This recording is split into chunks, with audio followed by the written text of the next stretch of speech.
We have a long history of successful steel construction in this country and in fact the world. And one of the great successes is that under normal fire conditions, we don't have building collapse. In fact, until 9/11, I was unaware of any protected steel structure that had collapsed anywhere in the world.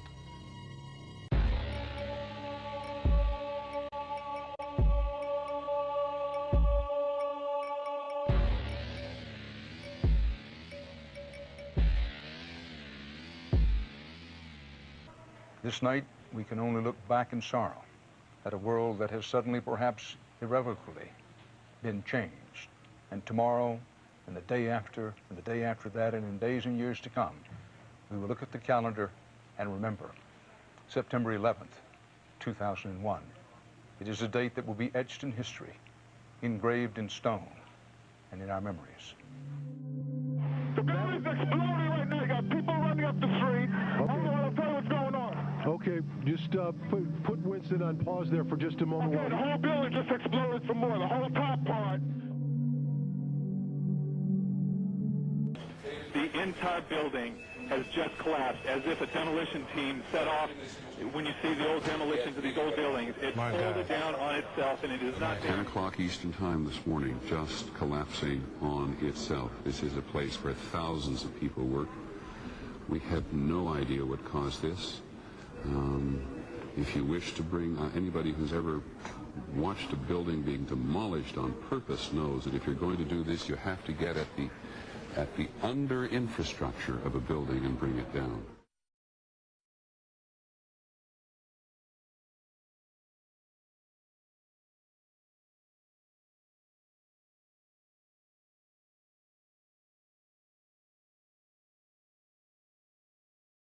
At 10:30, I tried to leave the building, but as soon as I got outside, I heard a second explosion and another rumble and more smoke and more dust. I ran inside the buildings, the chandeliers shook, and again, black smoke filled the air.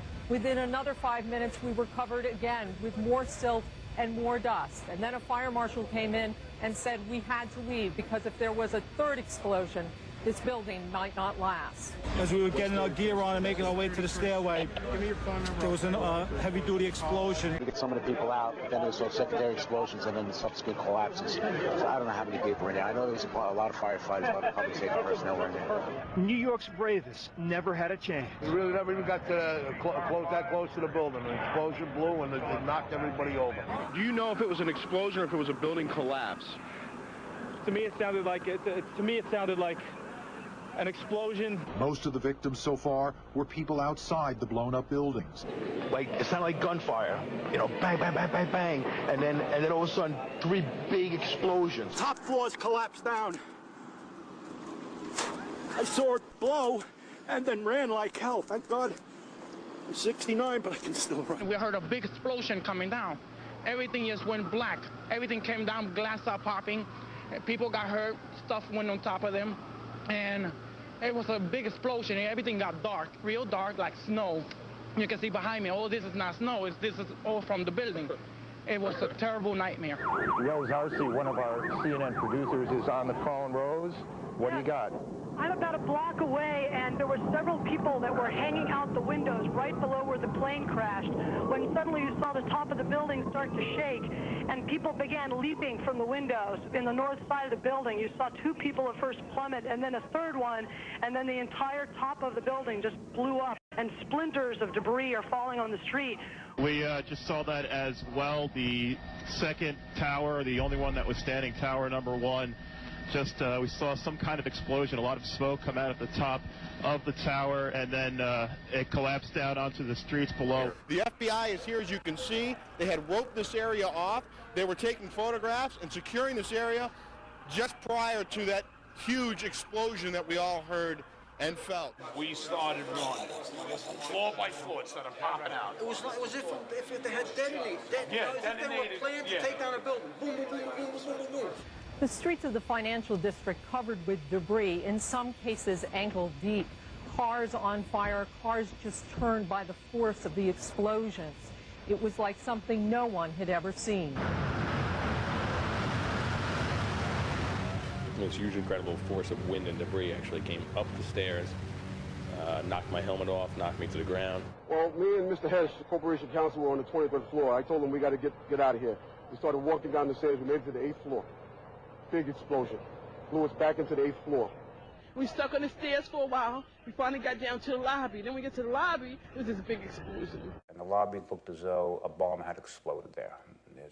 All the glass was taken out. There were 10-foot by 10-foot marble panels that were once walls. They were loose from the wall of the Trade Center. I go downstairs. The foreman tells me to go to remove the containers. As I'm walking by the main freight car of the building, in the corridor, that's when I got blown. I mean, the impact of the explosion, of whatever happened, it threw me to the floor, and that's when everything started happening. You have 2 110-story office buildings. You don't find a desk.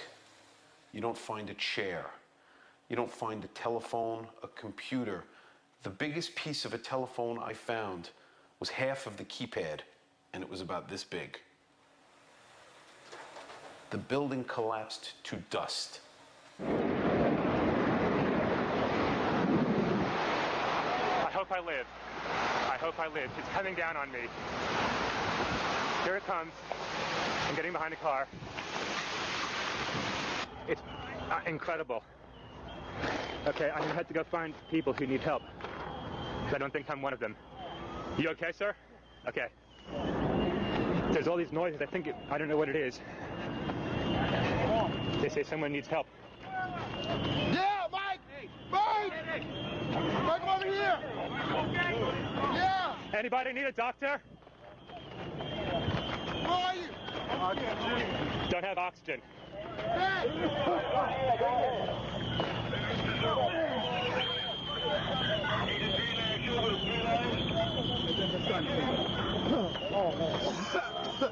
Hello, Doc. Hey, that guy needs some oxygen. If someone can share it with him. 10-4. Thanks.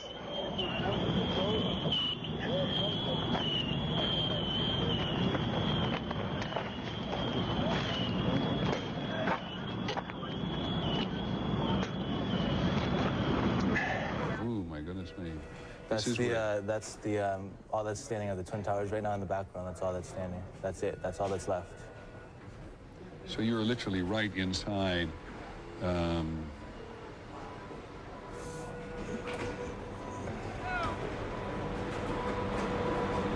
What time did you actually photograph? I don't even know. That was actually, I rode my motorcycle right up from there. That was about an hour ago, not even.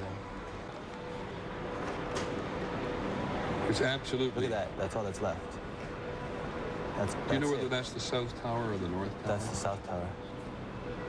And you saw no sign of life in here whatsoever? No, I went all the way right there. Like, I don't know if they edited it out yet, but there's a big hole going down to the ground. There's nobody.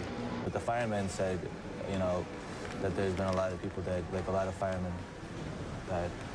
Because there were firemen in the building at the time trying to help people evacuate from the building.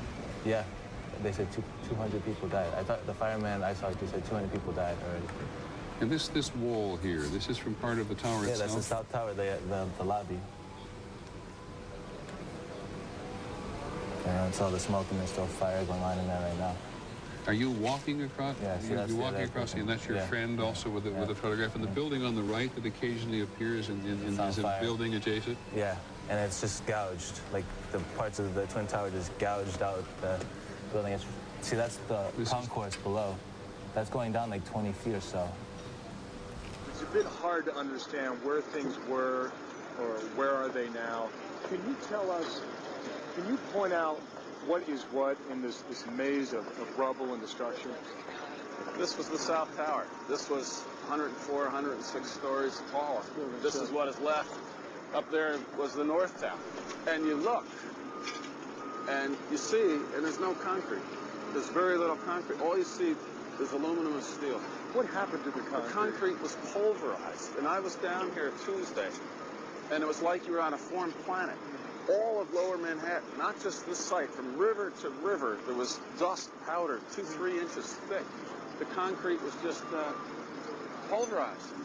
And what's to explain, Governor, the smoke that still comes out. There's still fire down below. There is such an incredibly deep pile of rubble, and the tower goes down 5-6 stories underground. That there is still fire underneath, smoldering.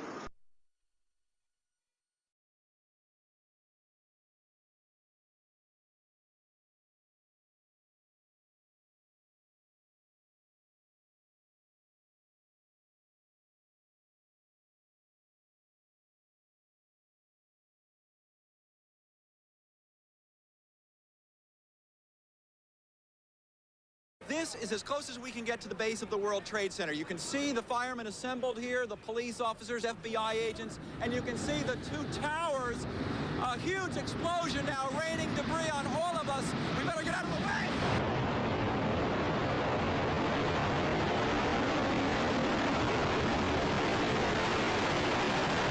It's just been a huge explosion. We can see a billowing smoke rising.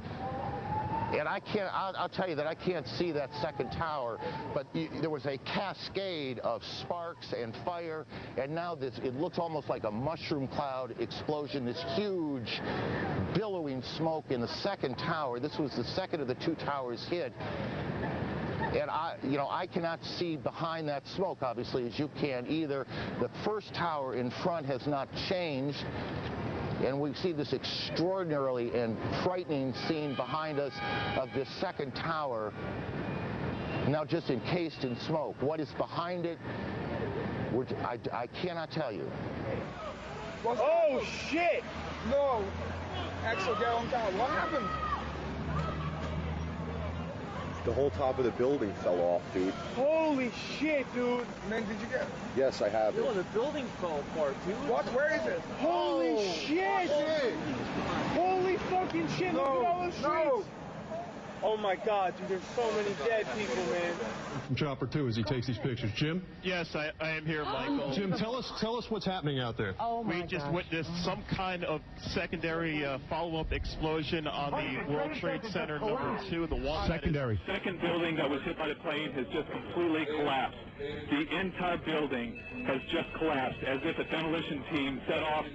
When you see the old demolitions of these old buildings, it pulled it down on itself, and it is not there anymore. That should be it. It has completely collapsed. The whole side has collapsed? The whole building has collapsed. The whole building has collapsed? The building has collapsed. Appearing to fall away from the rest of the building. Can we go to the tape now? Here we go, right here. This is, I mean, when you look at it, the building has collapsed. That tower just came down. It looks like one of those scenes of an old building being, purposely dynamited and blown up. I spoke to the chief of safety for the New York City Fire Department. He received word of the possibility of a secondary device, that is another bomb going off. He thinks that there were actually devices that were planted in the building.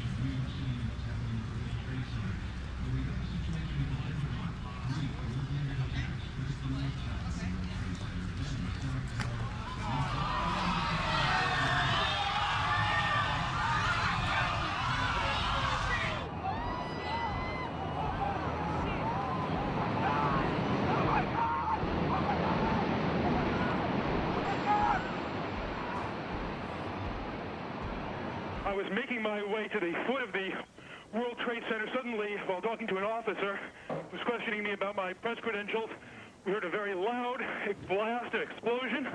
We looked up, and the building literally began to collapse.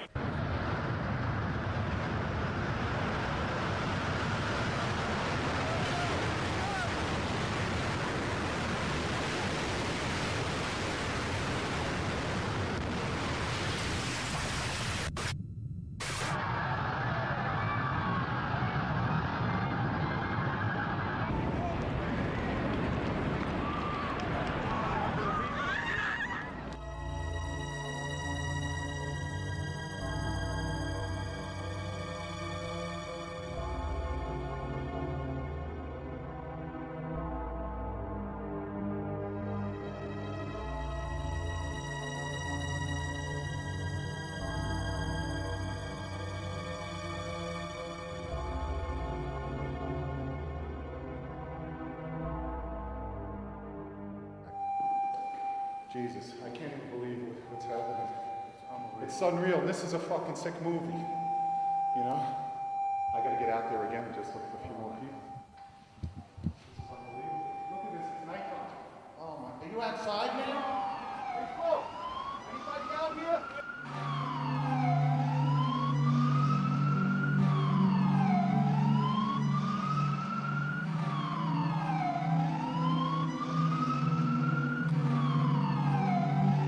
Conditions are unreal. 10-4. Numerous members down. Numerous requests for oxygen.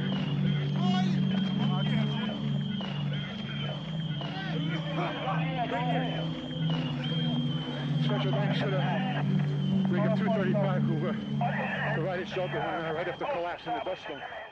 Marine 6 to Manhattan, urgent. Marine 6. Tower 2 has had a major explosion and what appears to be a complete collapse surrounding the entire area. And we've got numerous people covered with dust from this secondary explosion.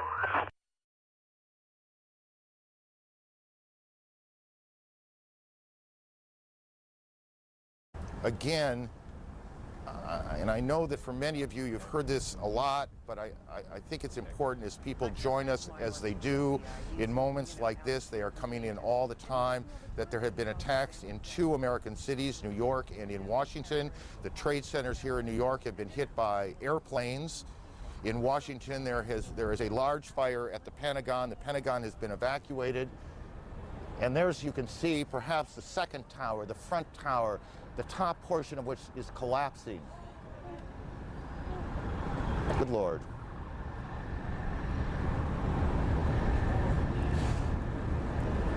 There are no words. You can see large pieces of the building falling. You can see the smoke rising.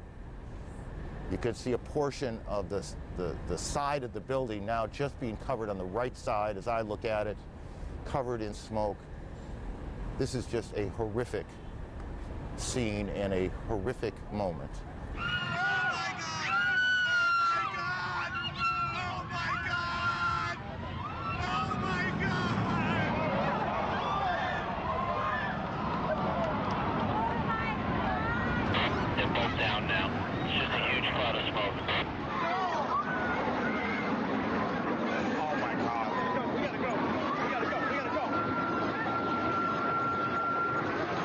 You said it sounded like the 4th of July. You heard a big explosion before the building fell? I saw it as it was happening, and it sounded as if you had 100 of those little black cat firecrackers and you lit them all off at once. That's what it sounded like. It sounded like the finale of the 4th of July over the East River.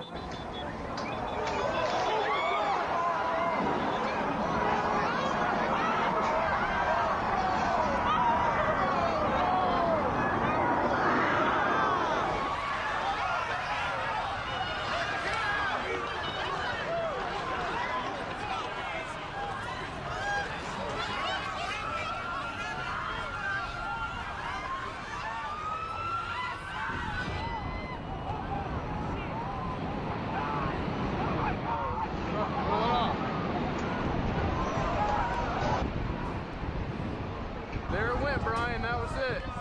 That was the second one. That was number 2. They just fucking leveled it. John, just seconds ago there was a huge explosion, and it appears right now the second World Trade Tower has just collapsed.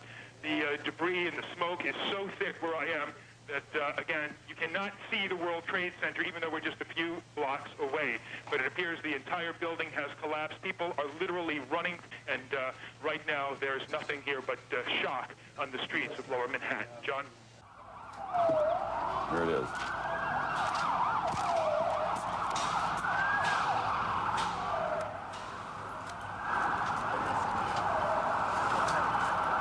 That's a videotape replay.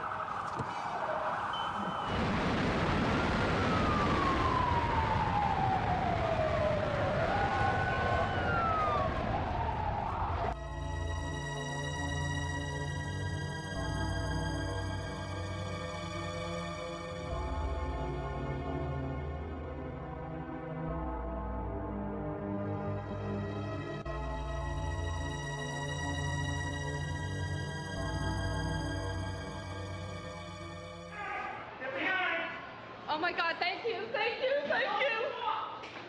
Oh my God. Watch the debris come down the street. Don't open the door. You're right. Oh my God, you saved my life.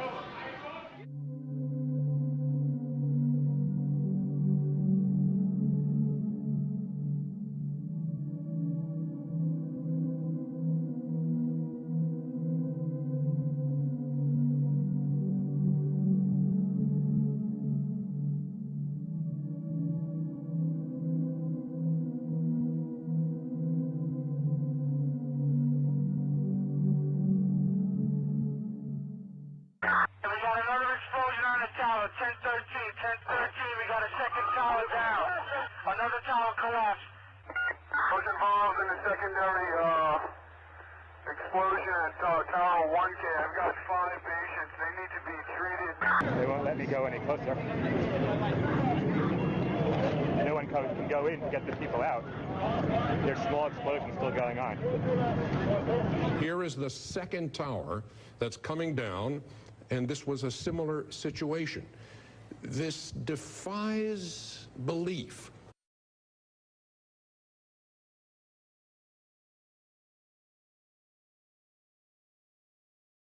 What you're seeing are high shots. Now, here we're going to show you a videotape of the collapse itself. Describe that. Now we go to videotape the collapse of this building.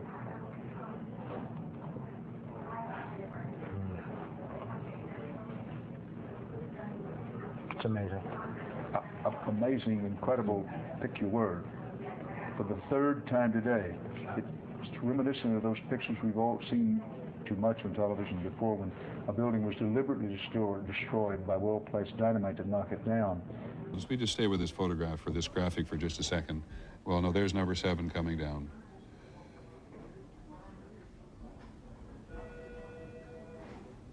When you think that part of the component of news coverage around the country every year is the excitement and the fun that people get watching an old building being demolished, and they wire it very carefully for days, and it's a very careful operation in order to make sure that a building comes down safely. I think the last one we saw was when they brought down one of the old casinos in Las Vegas. I mean, this is just stunning to see these things come down.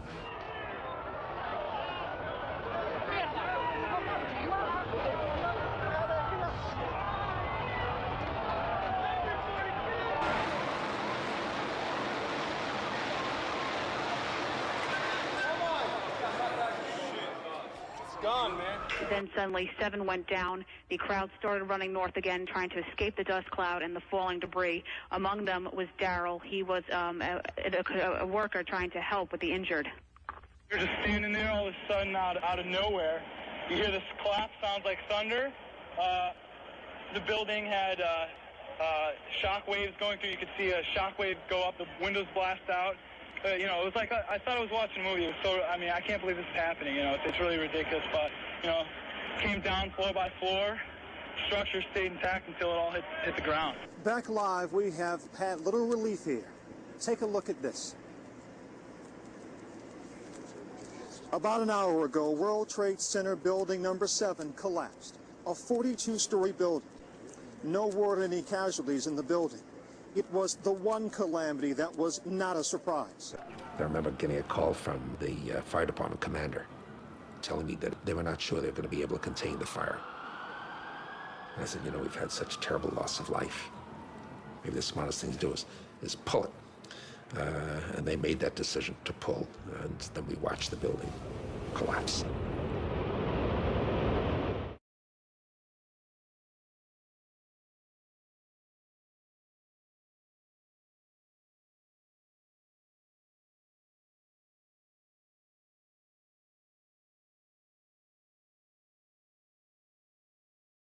Stunning statements from a BYU professor tonight regarding 9/11. He thinks planes alone did not bring down the World Trade Center towers. Both towers collapsed in place after terrorist attacks, and later that day, World Trade number 7, which was never hit by a plane, fell in less than 7 seconds. Brian Malahy spoke to the professor today and joins us from the roof of the Wells Fargo Center.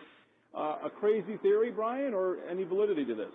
Well, Professor Stephen Jones got an email today asking, are you some kind of nutcase? And actually, he's written an academic paper for peer review. It's been well received, he says, among his colleagues at BYU, and it's essentially this.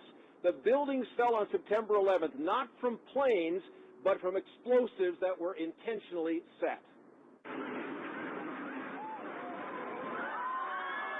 Images seared in our minds. We saw the planes hit, the explosions and fire, so hot, Fortress Towers could not stand. Stephen Jones says, not so fast. They're sticking with this one hypothesis. It's almost they have blinders on. It's got to be fires and damage. Jones is a 20-year physics professor at BYU who's penned an academic paper raising another hypothesis. Explosives pre-positioned in the buildings. Notice how it's straight down. Especially intriguing to Jones, World Trade Center number 7, damaged and ablaze from tower debris, but never hit by a plane. Symmetrically now, it doesn't topple over as you might expect from what we call the second law of thermodynamics. It comes straight down. This is the goal of pre-positioned explosives in a controlled demolition. If explosives detonated like these, if they did, it begs the question, who set the explosives? Sure.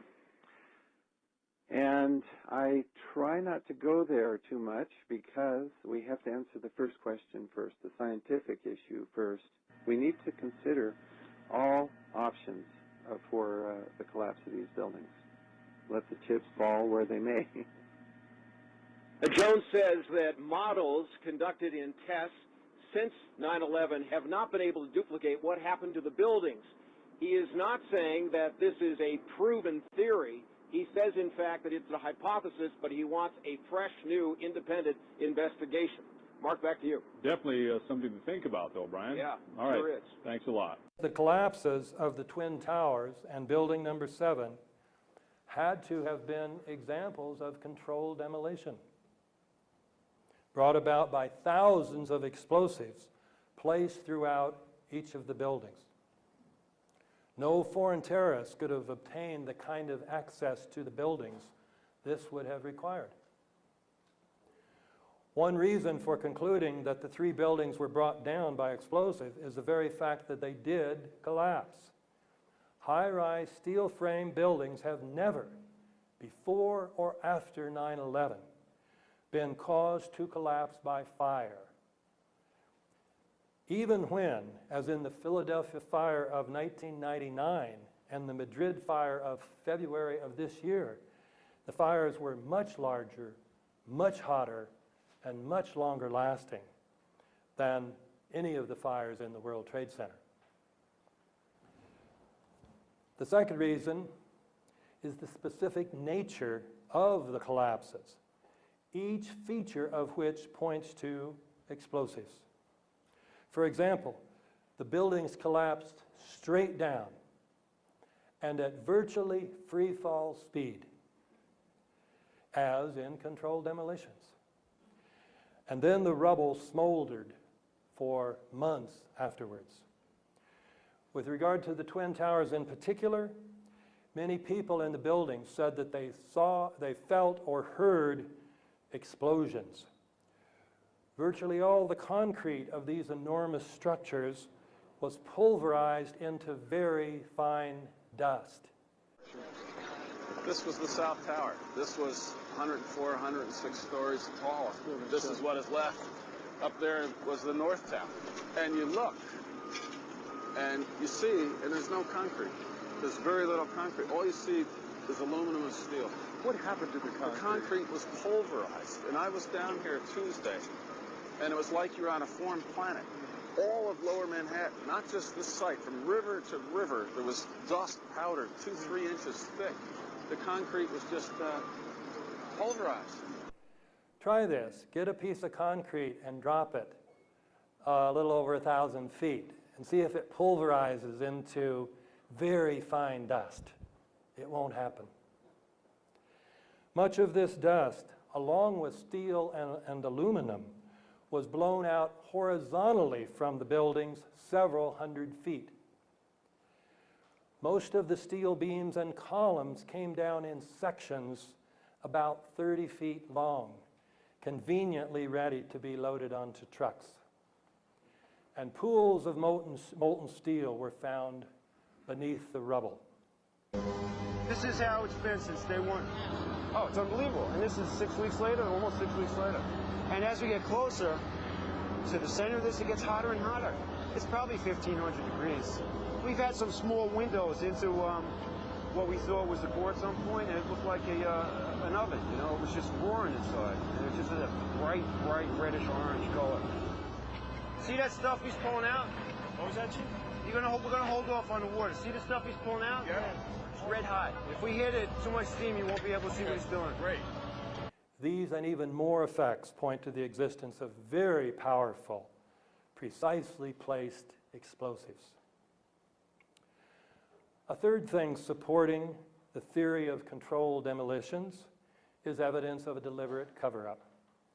If the building's steel columns and beams had indeed been broken by explosives, an examination of the steel would have revealed this fact.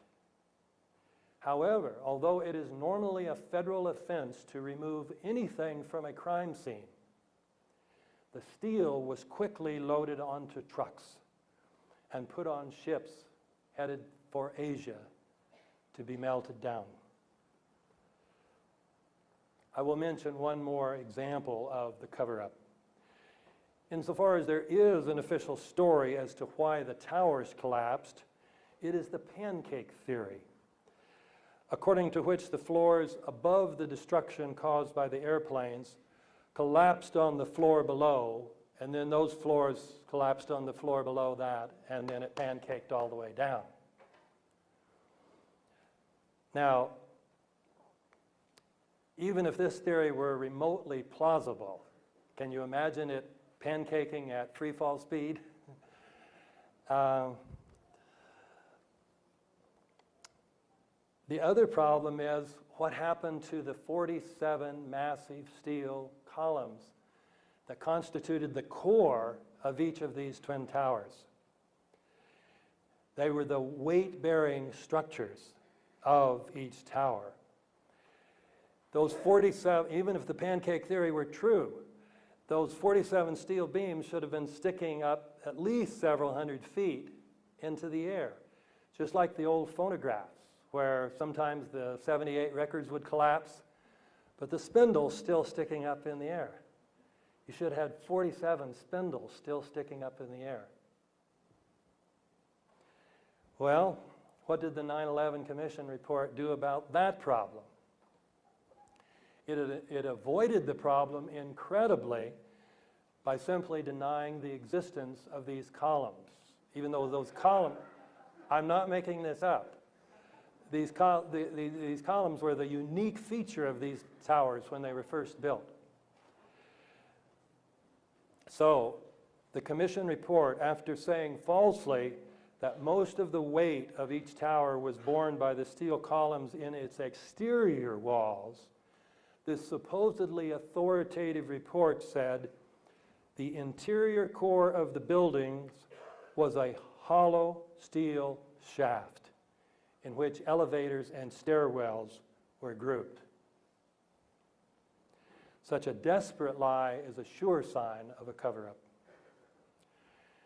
In any case, when we look at all these features of the collapses, the idea that they could have been caused by the impact of the airplanes plus the resulting fires is ridiculous.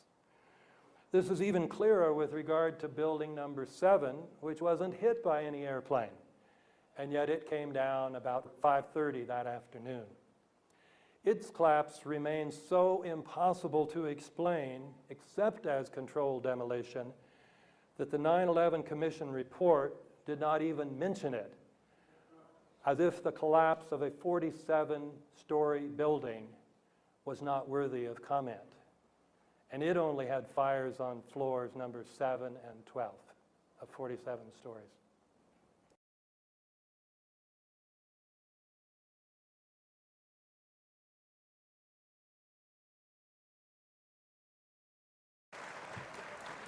Big round of applause for Mr. Jeff King.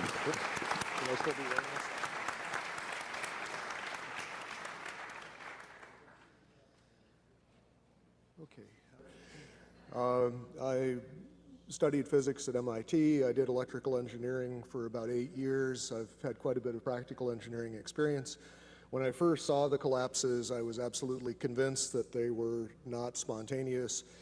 One of the first things that I did was to speak with one of my patients, who is a retired Army Corps of Engineers fellow who's done a lot of demolition and construction. Showed him some of the public source videos that are available of it, and he immediately pointed out that there were squibs, which represent little puffs of smoke essentially coming out of the buildings initially, which were clearly a sign of controlled demolition. He had no opinions beyond that, but he said without doubt that it was a controlled demolition. That sort of set me on the path of continuing to examine it and trying to gather as much evidence as I could. And the question I pose, what don't we know and why don't we know it, is sort of addressing the fact that at this point we still do not really have a meaningful explanation for what happened to the buildings. We have had several studies at this point, which I will go into, as to trying to determine a plausible scenario for the collapse. As of this point, none of them have presented us with anything that I think could be reasonably called a convincing and detailed account of why the collapse has occurred. And the question that's been addressed previously, the enormous destruction of physical evidence, as Chris was saying, the site was scrubbed very thoroughly. Out of the entire mass of the buildings that were destroyed, the National Institutes of Standards and Technology, who are now doing the ongoing investigation, managed to save about 240 pieces out of the entire building. All of the rest of it was basically recycled. The obvious question is what does it mean that there was a controlled demolition? At the simplest level, it means that someone had a lot of access to the buildings over a long enough period of time to set this up. It implies, as many other things have tonight, that the people who had effective control of the site had an interest in having it scrubbed and making sure that no information was available, that a forensic reconstruction couldn't be done. Even in much smaller catastrophes, we typically will reconstruct things as completely as possible. For example, TWA Flight 800 pieces were dredged off the bottom of the sea. A complete reconstruction was done to allow a detailed analysis. In this case, the exact opposite was done.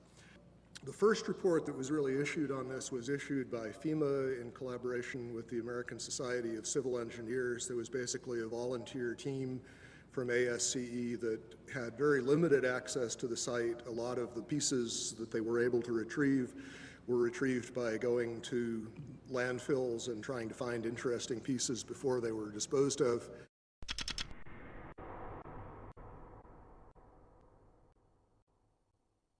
The initial FEMA report basically acknowledged that the kerosene would have burned off very quickly. What wasn't destroyed in the initial fireball would have been consumed fairly rapidly and would have only really served as an ignition for the rest of the material. And the second point being that the fuel here really was strictly office contents. If you think of a modern office with copying machines, computers, and as has been previously mentioned, the smoke, particularly from Building 2, just before it collapsed, was very black looking. This is generally an indication of an inefficient fire in which there's not enough oxygen for the amount of fuel. These types of fires typically burn very cool. They are not hot flames like blowtorches. The cores themselves, basically, if you've seen diagrams of the building, there's a large central rectangle in each of the towers that contained 47 columns. And these columns basically were the primary structural support of the building. They were given the role of supporting the whole gravitational load of the building. Since they were so strong, it would have been reasonable to think that they would have withstood, at least to some extent, the collapse. But in fact, as we see after the buildings collapsed, there was basically only little stubs of these things standing up a floor or two above the ground level. The cores did not have much in them that would burn. The cores basically were dedicated to things like elevator shafts, utility shafts, stairways. So you have drywall material, you have a little bit of carpeting, you don't really have any inflammable material in the core itself. The core was specifically designed so it could not function as a chimney. They did not want in the case of a fire, for the fire to be able to travel through the elevators or for air to come in through the elevators. So they were designed with what this architect Aaron Swirsky, I believe it was, referred to as a hermetically sealed system. There were fire shutters that were designed to close off the core in the event of an event like this. And those, as far as we know, functioned properly, which means that there was a very limited amount of oxygen available. Okay, as far as the issue of what failed and how, some of the initial suggestions, and these showed up in the NOVA documentary, which is a good example of what I like to call proof by computer animation. Thomas Egar, who was a material scientist but not a structural engineer, who became a spokesman for these documentaries, indicated that the floors had somehow failed, that the trusses supporting the floors had failed. This was the theory that was put forward actually in the initial FEMA report. Subsequently, there have been basically complete contradictions of that. Jim Hoffman has done quite a bit of research which is available on the web concerning the problems with this idea that the floors would have simply fallen. There was a study done by Weidlinger Associates. The chief engineer there was Mathis Levy, who's a very well-known authority on building collapses. He specifically disavowed the idea of pancaking or collapsing of the floors. And the most recent official report we have on this, which is from National Institutes of Standards and Technology, NIST, rejected the idea that floor collapse was part of it. And so as a result, we have basically no sequential model at this point. What NIST has suggested is that there was some kind of simultaneous collapse of the cores, but they have not attempted to give any kind of modeling as to whether those cores could have in fact been destroyed by the fires in the way that they claim. Unfortunately, the material that would have allowed a detailed fire analysis, the actual physical evidence, is all gone. One of the most significant things to my thinking that indicates that this could not have been the sort of collapse that we are told it was is the presence of the dust clouds. And as you've seen in the pictures, and I'm sure all of us have seen probably more than we would like, there were very, very large clouds of very thick dust that enveloped the area, that crossed the river, that made it almost all the way to New Jersey from the pictures that I've seen. This type of flow is something that we are familiar with in physics. It occurs in only two situations that we know of naturally. One is in volcanic eruptions where a large amount of material is suddenly exploded into the air and basically forms small particles. The other situation is something called turbidity currents. These occur along the edges of the continental shelves where mud or sediment will slump, become suspended in water. And the common thread is that you have large amounts of a dense material that is suspended very quickly in a fluid, thereby creating another denser fluid, which is in effect the dust cloud. And that fluid can achieve considerable velocities. The problem with creating this sort of slurry of fine particles is that there really is no mechanism that has been proposed. We have concrete floors with carpeting or flooring over them. We have furniture. We have floors basically that are coming together in a collapse, but the concrete is basically protected under these layers. Early in the collapse, in the very first moments, we see these thick clouds being ejected at very high speed. They're clearly dense because they flow downward and become part of this large overall pyroclastic flow. What we're basically being told is that the concrete sort of jumped up into midair, exploded itself, and then was ejected as the floors came together. Not a very plausible mechanism, but I have yet to hear of anything else proposed to explain it. From quite a few people on the scene, we've been told that the powder it represented most of the concrete, that the amount of intact macroscopic chunks of concrete on the scene were negligible, that basically everything was reduced to powder.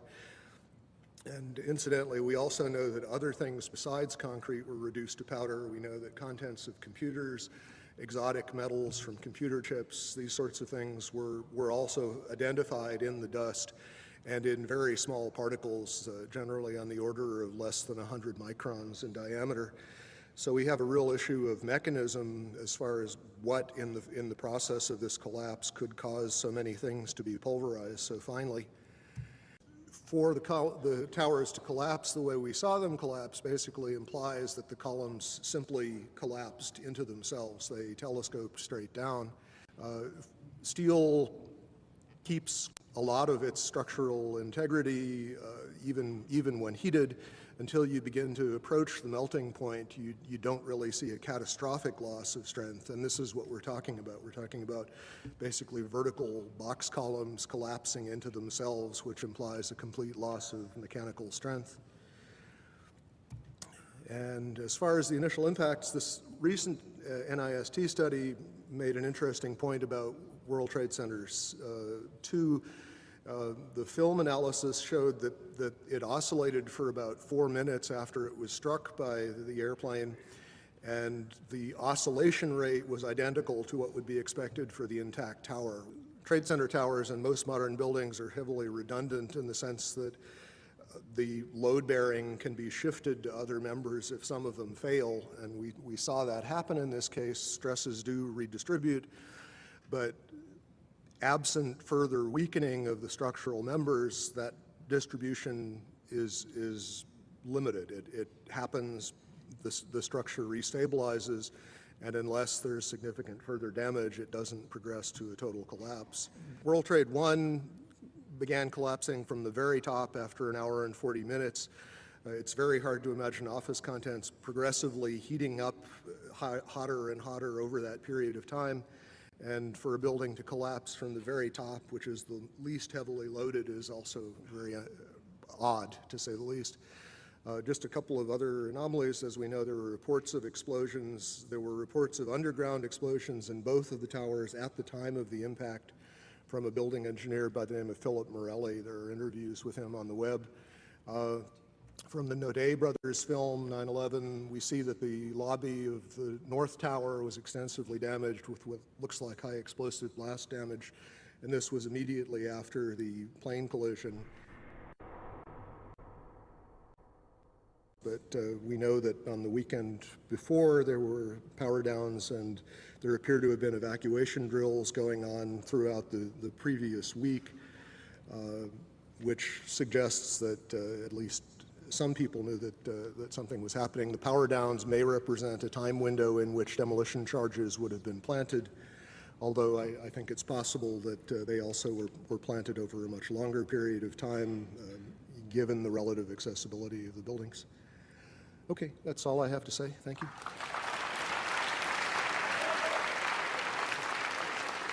Thank you, Jeff King. Thank you very, very much.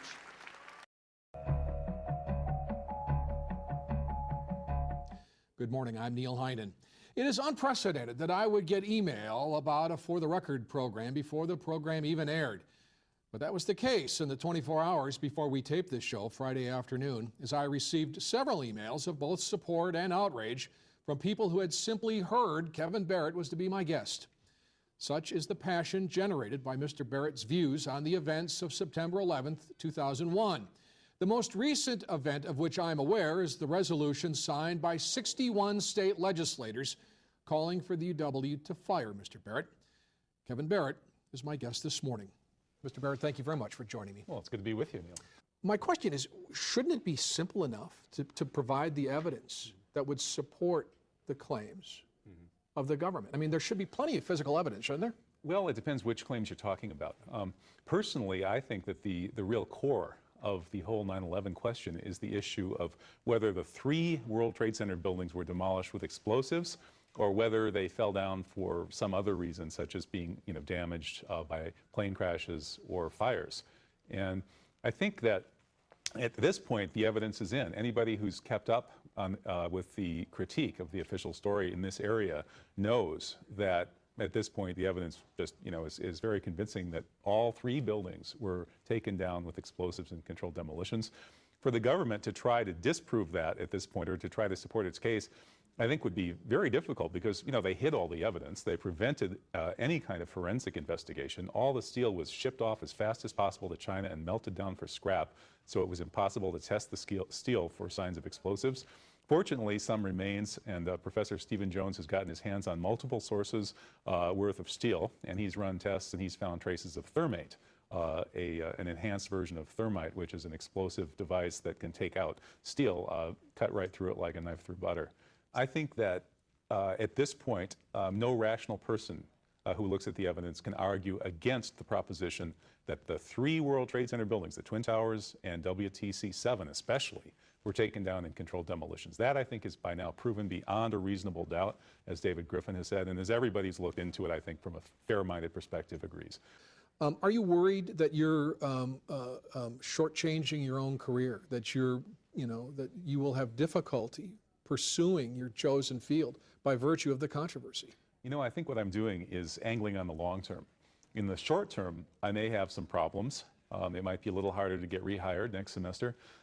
Maybe not, though. I think a lot sooner than most people realize 9/11 is going to blow wide open. The official report doesn't stand up to scrutiny. It's very simple. Any trained academic, anybody with any critical thinking skills at all, can read the official report and read David Ray Griffin's refutation, and the report just falls to shreds. Now, anybody who's willing to live with that report as the official record of the most important event of our century has no business calling themselves an intellectual or a teacher or anything. I mean, it's that obvious.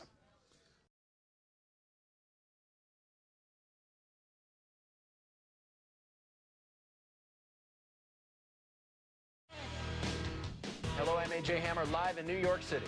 And I'm Brooke Anderson, live in Hollywood. AJ, it's been incredible, pretty hard to believe, actually, the response we got today to the incredible story Showbiz Tonight broke last night. Actor Charlie Sheen's startling claims that the government may be covering up what really happened on September 11th. So many emails coming in. We've been really overwhelmed today. Between the emails, the blogs, the websites, everybody is writing and talking about it.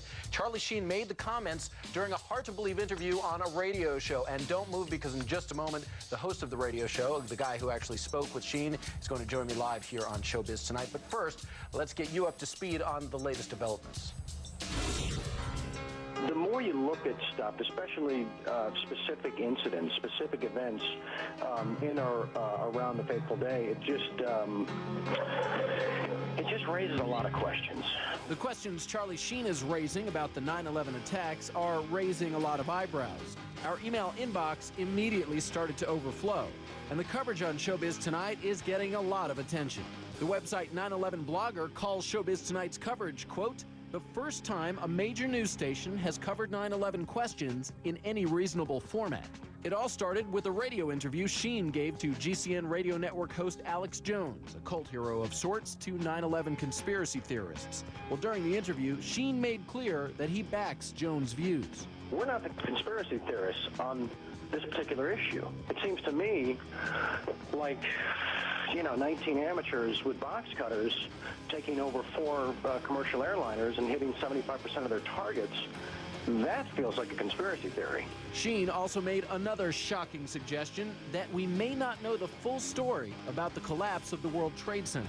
I have a hard time believing that a fireball traveled down the elevator over 1,100 feet and still had the explosive energy to destroy the lobby like it was described. I said, hey, call me insane, but did it sort of look like those buildings came down in a controlled demolition? When I was your age, I could only dream about my parents splitting up. As the star of the hit sitcom 2.5 Men, Sheen is seen weekly by about 10 million people, and many of them may end up paying attention to his controversial comments on 9/11.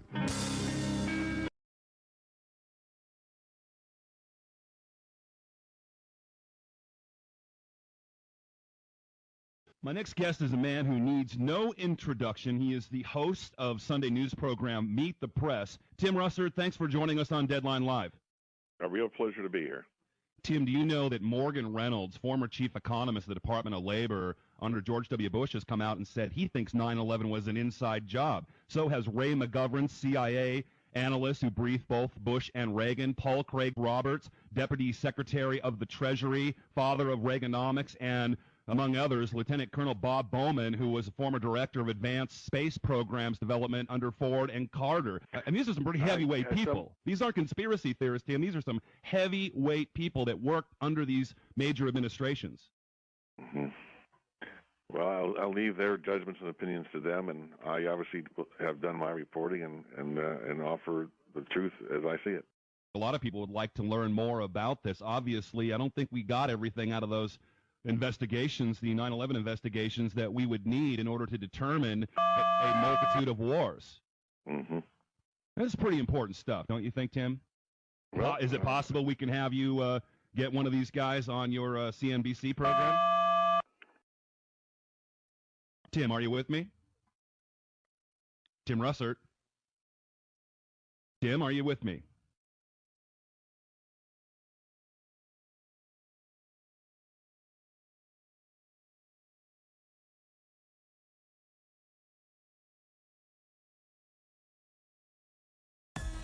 We just witnessed some kind of secondary follow-up explosion on the World Trade Center #2, the wall. Secondary. There was another major explosion. The building itself, literally the top of it came down, sending smoke and debris everywhere. Just seconds ago, there was a huge explosion, and it appears right now the second World Trade Tower has just collapsed. There were 2 or 3 similar huge explosions, and the building literally shook. You literally shook at the base of this building. We understand now there has been a secondary explosion on Tower 2. What happened was I was down in the basement.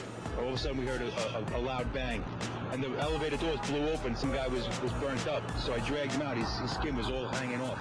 There was a heavy-duty explosion. Just went boom, it was like a bomb went off. Then there was like secondary explosions, and then the subsequent collapses. We've heard reports of secondary explosions after the aircraft impacted. I was about 5 blocks away when I heard explosions. 3 thuds, and turned around to see the building we just got out of. Antenna tip over and fall in on itself. Federal agencies that were down there do believe that there was some sort of explosive device somewhere else besides the planes hitting. I got an eyewitness who said there was an explosion on floor 7-8. 7-8. And we got another explosion on the tower, 1013. Tower 2 has had a major